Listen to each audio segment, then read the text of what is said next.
dalam lindungan Allah. Orang yang duduk dalam lindungan yang maha tinggi dan bermalam dalam naungan yang maha kuasa akan berkata kepada Tuhan, tempat perlindunganku dan kubu pertahananku, Allahku yang kupercayai. Sungguh dialah yang akan melepaskan engkau dari jerat penangkap burung, dari penyakit sampar yang busuk. Dengan kepaknya ia akan menudungi engkau, di bawah sayapnya engkau akan berlindung.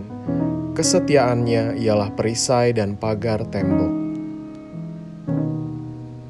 Engkau tak usah takut terhadap kedahsyatan malam, terhadap panah yang terbang di waktu siang, terhadap penyakit sampar yang berjalan di dalam gelap, terhadap penyakit menular yang mengamuk di waktu petang. Walau 1.000 orang rebah di sisimu dan 10.000 di sebelah kananmu, tetapi itu tidak akan menimpamu. Engkau hanya menontonnya dengan matamu sendiri dan melihat pembalasan terhadap orang-orang fasik. Sebab Tuhan ialah tempat perlindunganmu, yang maha tinggi telah kau buat tempat perteduhanmu. Malapetaka tidak akan menimpa kamu, dan tulah tidak akan mendekat kepada kemahmu. Sebab malaikat-malaikatnya akan diperintahkannya kepadamu, untuk menjaga engkau di segala jalanmu. Mereka akan menatang engkau di atas tangannya, supaya kakimu jangan terantuk kepada batu. Singa dan ular tedung akan kau langkahi. Engkau akan menginjak anak singa dan ular naga.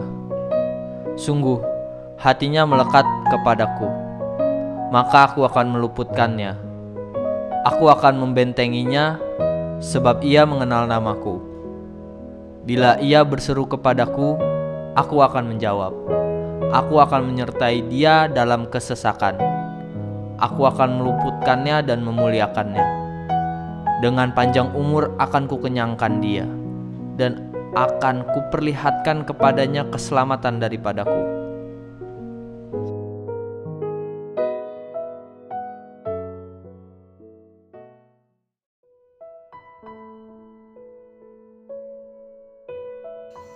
Pentakosta ketiga adalah pencurahan Roh Kudus yang dahsyat di zaman ini melebihi yang terjadi di Azusa Street. Pentakosta ketiga akan mengakibatkan penuaian jiwa yang terbesar dan yang terakhir sebelum Tuhan Yesus datang kembali. Pentakosta ketiga akan membangkitkan generasi Yeremia, yaitu anak-anak muda yang dipenuhi oleh Roh Kudus, cinta mati-matian kepada Tuhan Yesus, tidak kompromi terhadap dosa, dan akan bergerak untuk memenangkan jiwa-jiwa. Pentakosta ketiga lahir di Indonesia dan bergerak ke bangsa-bangsa. Gerakan ini dari timur ke barat dan akan kembali ke Yerusalem.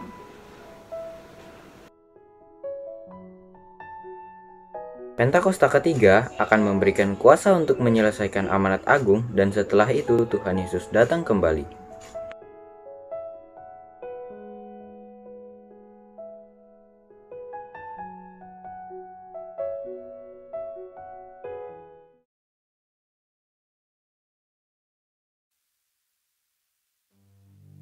Shalom semuanya.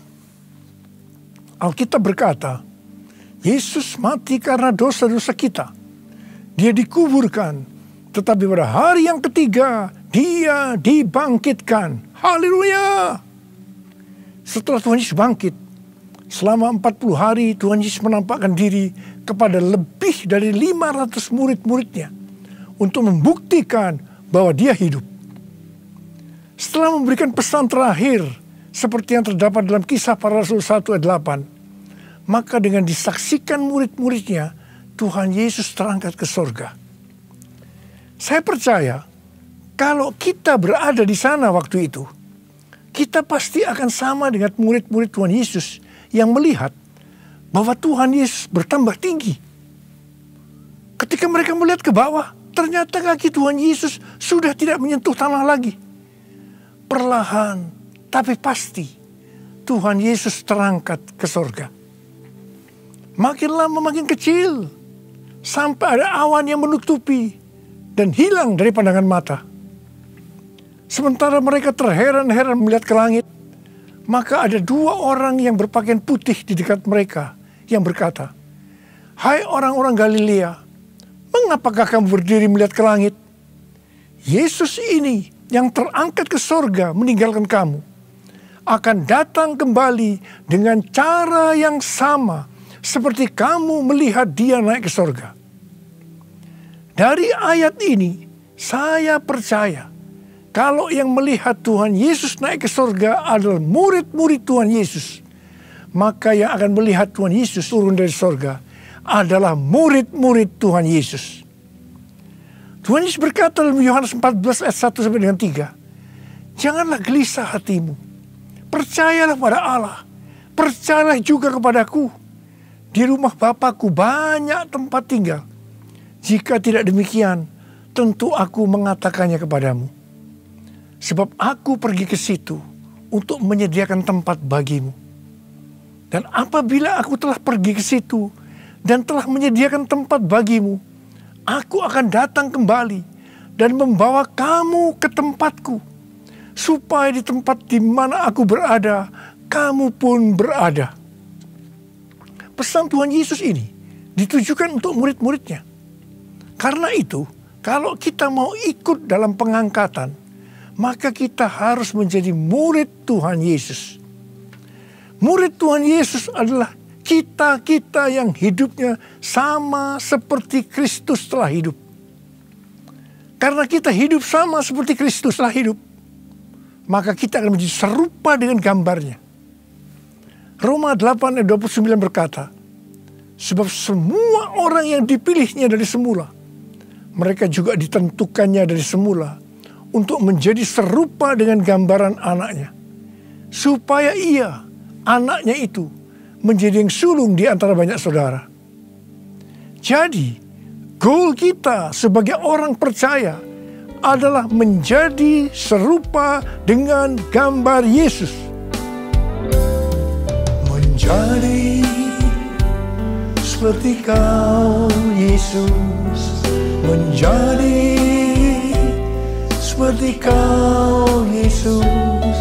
Menjadi sempurna dalam seluruh hidupku. Menjadi seperti Kau, Yesus. Menjadi seperti Kau, Yesus. Menjadi sempurna dalam seluruh hidupku.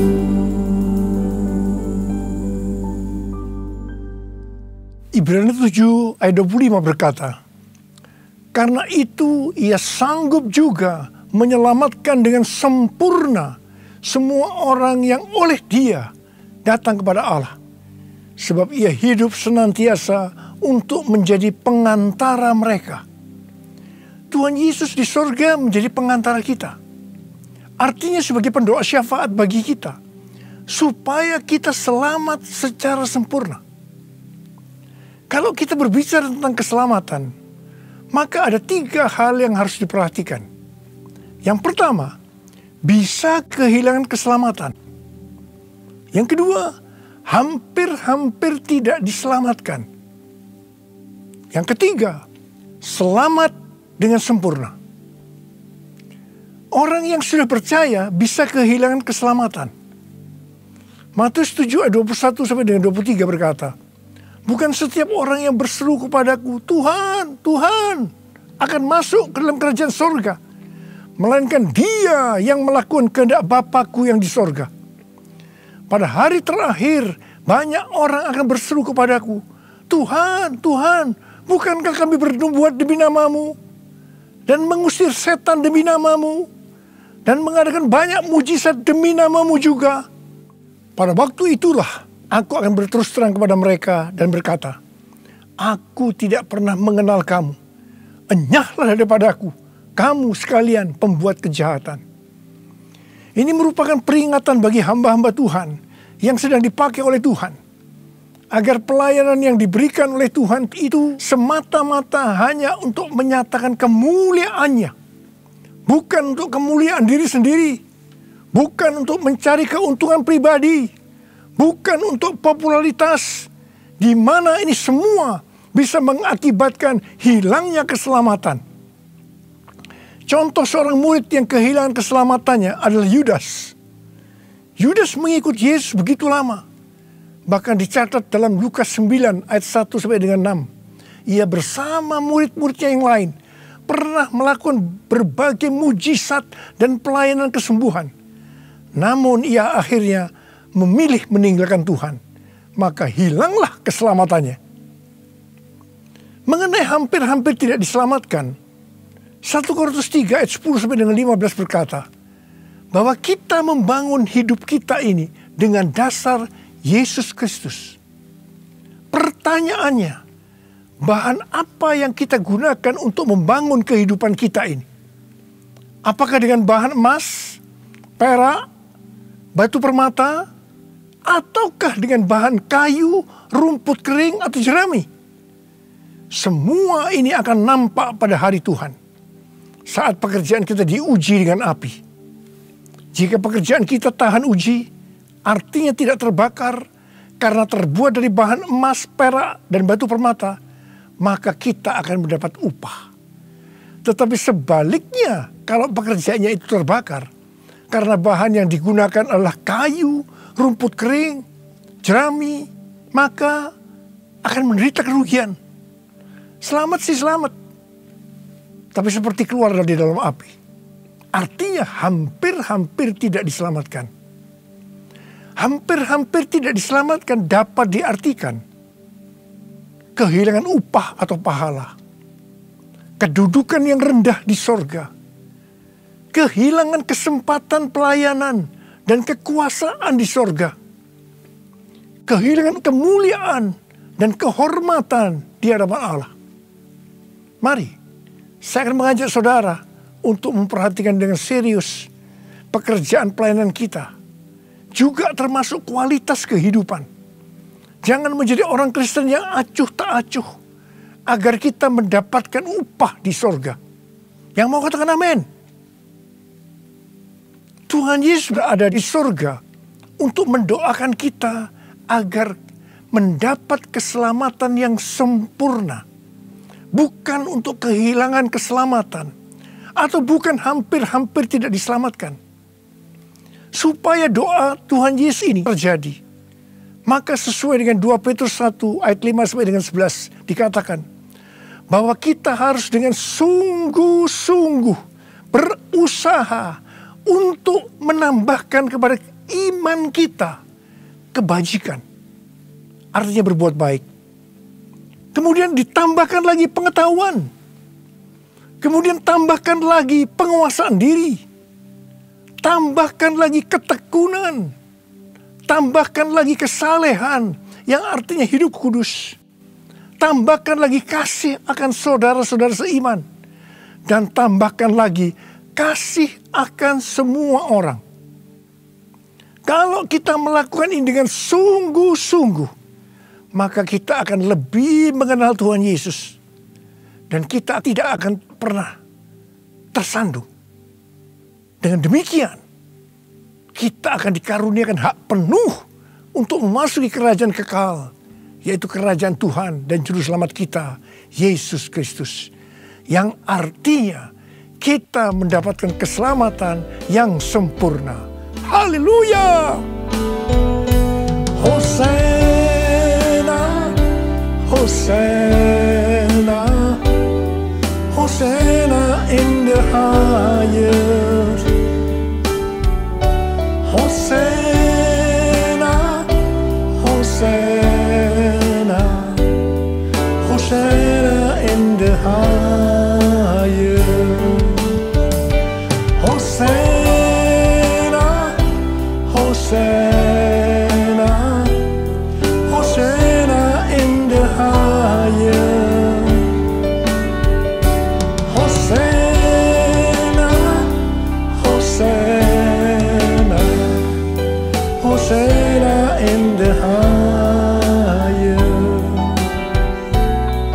Hosanna in the highest. Hosanna in the highest.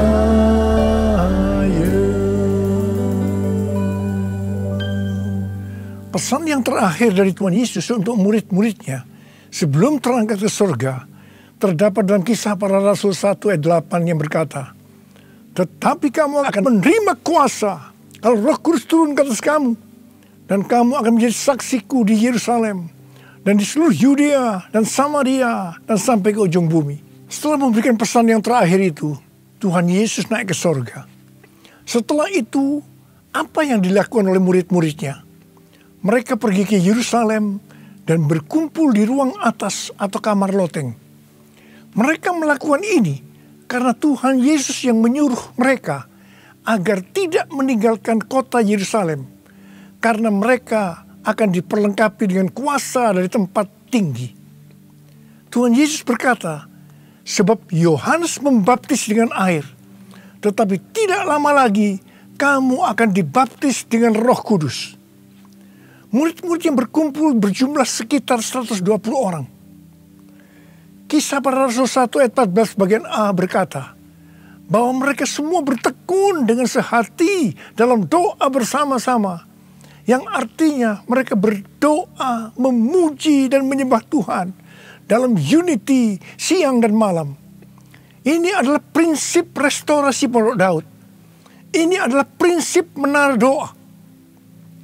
Pada hari raya Pentakosta, jadi 10 hari setelah mereka berkumpul itu, tiba-tiba turunlah dari langit suatu bunyi seperti tiupan angin yang keras yang memenuhi seluruh rumah di mana mereka duduk. Dan tampaklah kepada mereka lidah-lidah seperti nyala api yang bertebaran dan hinggap kepada mereka masing-masing. Maka penuhlah mereka dengan Roh Kudus. Lalu mereka mulai berkata-kata dalam bahasa-bahasa lain, seperti yang diberikan oleh Roh itu kepada mereka untuk mengatakannya. Itu adalah bahasa roh. Orang yang dibaptis dengan Roh Kudus atau dipenuhi Roh Kudus, tanda awalnya adalah berbahasa roh. Setelah itu murid-murid Tuhan Yesus dipakai secara luar biasa untuk melakukan amanat agung. Tanda dan mujizat menyertai pelayanan mereka. Peristiwa ini disebut sebagai Pentakosta yang pertama. Pentakosta yang pertama ini dahsyat. Sebab dalam kurun beberapa ratus tahun, sekitar 70% dari dunia yang dikenal waktu itu, yaitu yang berada di bawah kekaisaran Romawi, menjadi Kristen. Pertanyaannya, apakah amanat agung sudah selesai? Jawabannya, belum. Karena itu pada tahun 1906, kembali Roh Kudus dicurahkan di Azusa Street yang disebut sebagai Pentakosta yang kedua. Ciri-ciri yang menonjol dalam Pentakosta kedua ini adalah penekanan dalam hal berbahasa roh dan pelayanan mujizat dan kesembuhan. Meskipun seluruh karunia roh juga dicurahkan dengan limpahnya. Pentakosta kedua ini dahsyat. Mengapa? Karena melahirkan gerakan Pentakosta dan karismatik. Saat ini ada sekitar 700 juta orang yang diberdayakan oleh Roh Kudus. Pertanyaannya, apakah amanat agung sudah selesai? Jawabannya, belum. Karena itu hari-hari ini pencurahan Roh Kudus yang jauh lebih dahsyat dibanding dengan Azusa Street sedang terjadi. Ini disebut sebagai Pentakosta yang ketiga.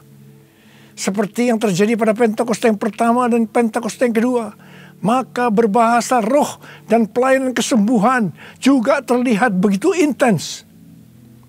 Saya percaya dengan Pentakosta ketiga ini, amanat agung Tuhan Yesus akan selesai dan Tuhan Yesus akan datang kembali.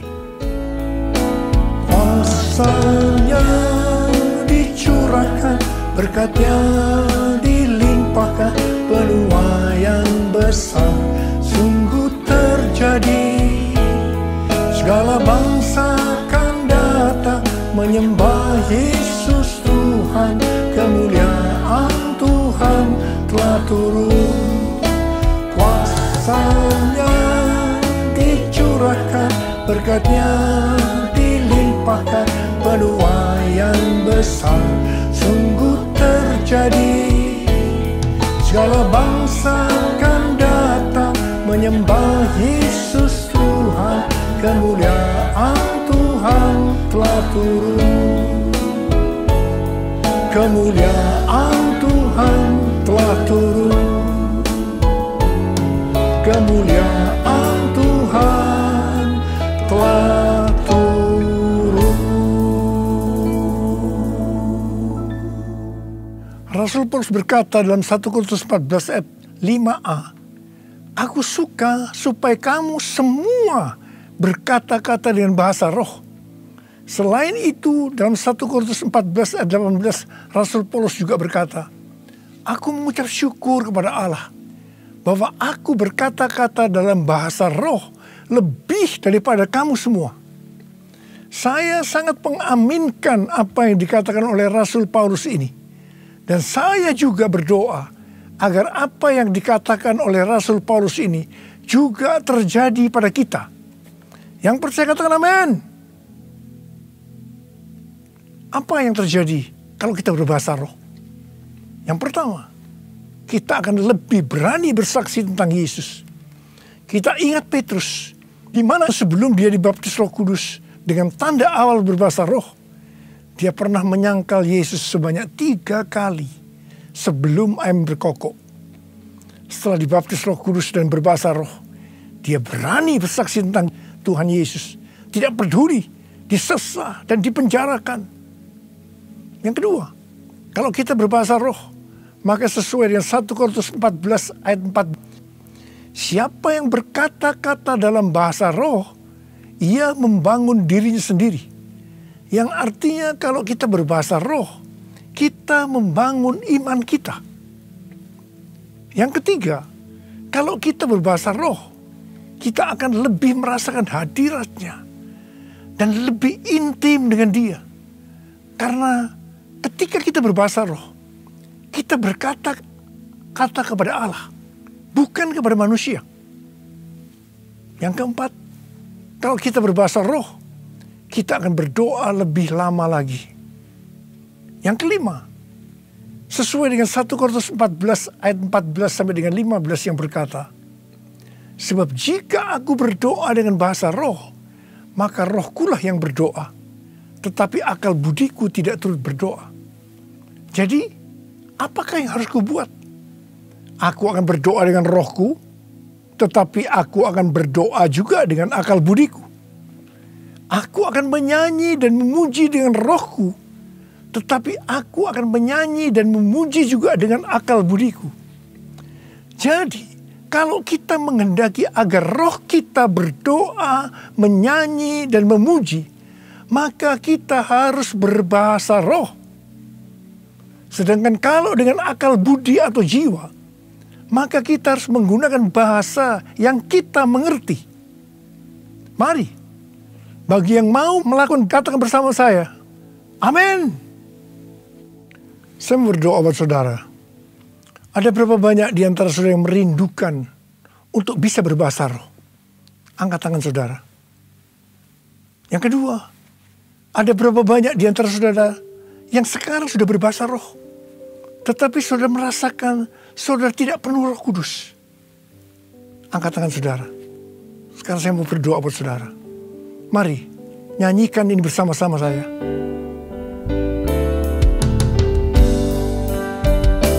Datanglah sekarang, penuhi kami dengan kuasa-Mu.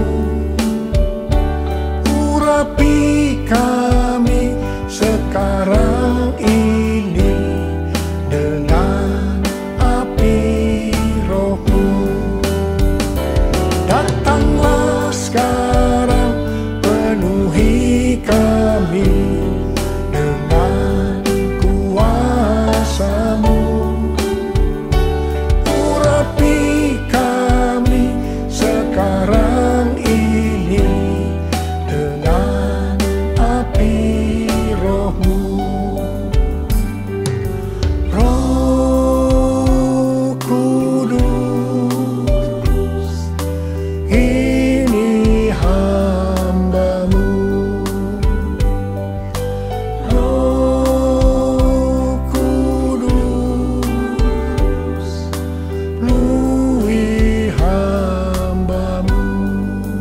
tengah-tengah saudara. Uraba syaralaba kana mayaralaba yaralaba yaralaba yaralaba. Uraraba Tuhan, berikan bahasa-bahasa yang baru bagi mereka yang merindukan untuk berbahasa roh Tuhan. Berikan bahasa-bahasa yang baru buat mereka ya Tuhan. Kau melihat anak-anakmu yang mereka rindu untuk dipenuhi dengan Roh Kudus hari-hari ini. Mereka sudah berbicara bahasa roh, tapi mereka merindukan dipenuhi Roh Kudus. Dipenuhi, terima, penuh Roh Kudus. Dipenuhi Roh Kudus. Dipenuhi Roh Kudus, terima. Oh,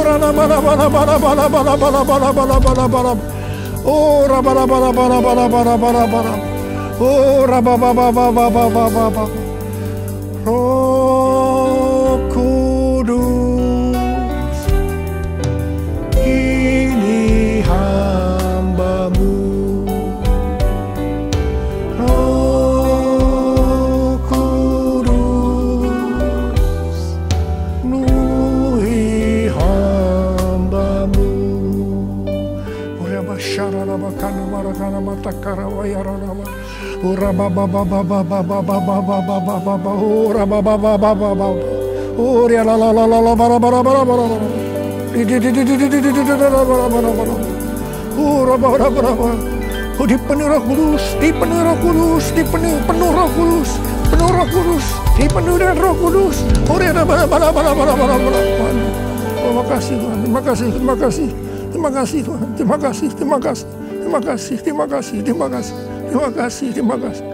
Terima kasih dalam nama Yesus. Amin.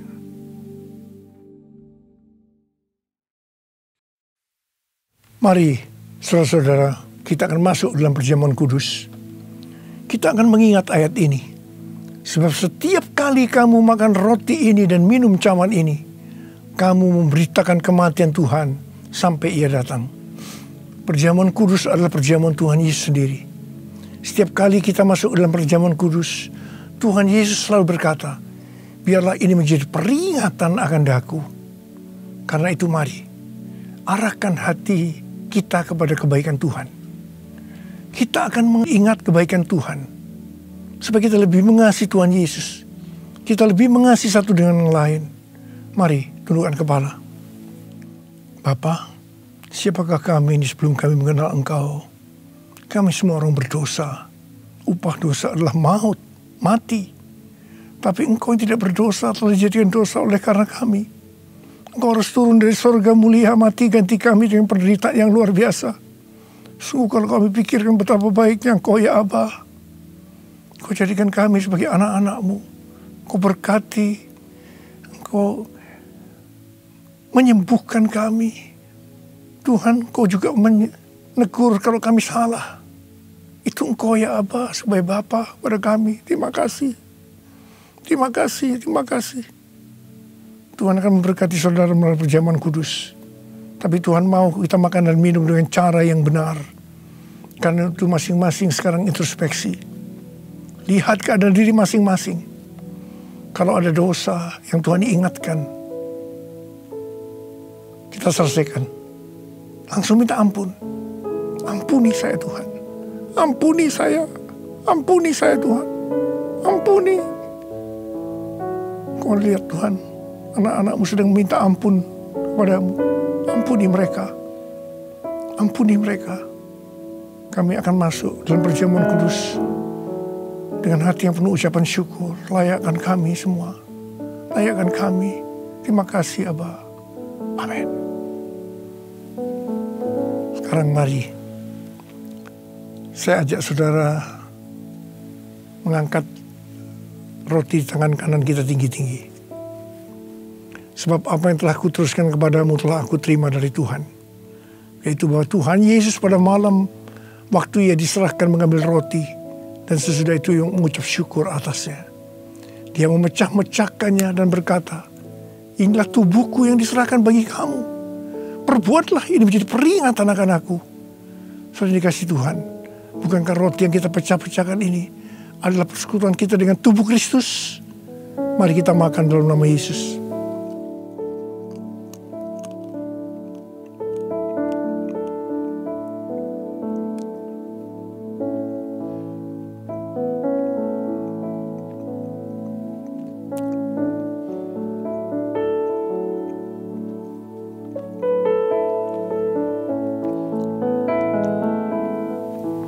Mari angkat cawan di tangan kanan kita tinggi-tinggi.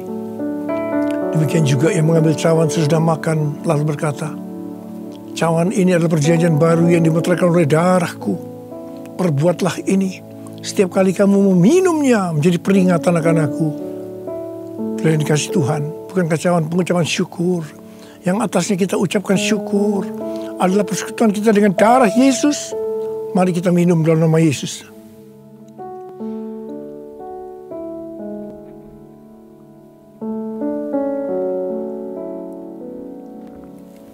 Mari angkat tangan kita. Ucapkan syukur bersama-sama. Ucapkan syukur dan terima kasih dengan suara. Jangan diam. Tuhan terima kasih. Tuhan terima kasih ya Tuhan. Terima kasih ya Tuhan. Terima kasih. Terima kasih ya Tuhan. Terima kasih. Waralabasi karalabala-bala.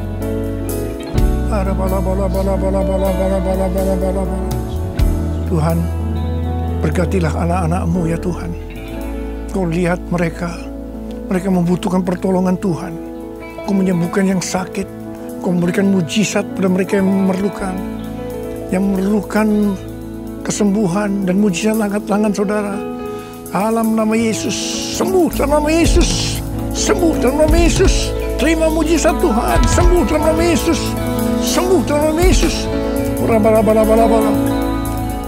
Aku perkatakan hai COVID-19, Omikron, dan varian-varian lainnya, krisis ekonomi. Dalam nama Yesus, diam, tenanglah, diam, tenanglah, diam, tenanglah. Tuhan terima kasih. Tuhan terima kasih. Engkau menjaga semua anak-anak-Mu. Hamba berdoa tidak ada yang berkekurangan ya Tuhan. Semua dicukupkan. Malah berkelimpahan dalam pelbagai kebajikan. Terima kasih. Terima kasih. Terima kasih. Terima kasih Yesusku. Terima kasih Yesusku. Puji syukur hanya bagi Tuhanku. Terima kasih Yesusku. Terima kasih Yesusku. Puji syukur hanya bagi Tuhanku. Terima kasih Yesusku. Terima kasih Yesusku. Puji syukur hanya bagi Tuhanku. Terima kasih Yesusku. Terima kasih Yesusku. Puji syukur hanya bagi Tuhanku. Puji syukur hanya bagi Tuhanku. Puji syukur hanya bagi Tuhanku. Terima kasih. Terima kasih Abah. Terima kasih. Terima kasih. Mari kita angkat tangan kita. Terimalah berkat Tuhan. Kasih karunia yang berlimpah-limpah daripada Allah Bapa di dalam Anak yang tunggal Yesus Kristus. Persekutuan yang manis dengan Roh Kudus menyertai saudara sekalian mulai hari ini. Sampai Tuhan Yesus datang menjemput kita di awan-awan dan bahkan sampai selama-lamanya. Yang percaya bersama-sama katakan amin.